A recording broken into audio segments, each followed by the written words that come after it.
নমস্কার বন্ধুরা, তোমরা কেমন আছো? আমি তো খুব ভালো আছি। আর ভালো হওয়ার কারণ হলো এই দেখো ওয়েদার। পুনাতে 2025-এর ফার্স্ট বিউটি, এই গরমের পর বৃষ্টি যেন দারুণ। দেখো কেমন করে দেখাচ্ছি, কেমন মেঘ উঠেছে আর রোদও আছে আর বৃষ্টিও হচ্ছে।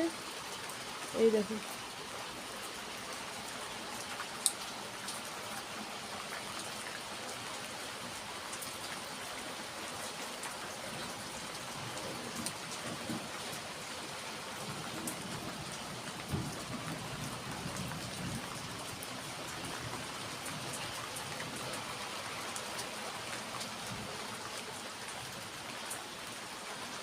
কত সুন্দর লাগছে, দেখেছো? একদিকে কালো মেঘ, তার উপরে রোদের ঝলক, আবার তার উপরে বৃষ্টি।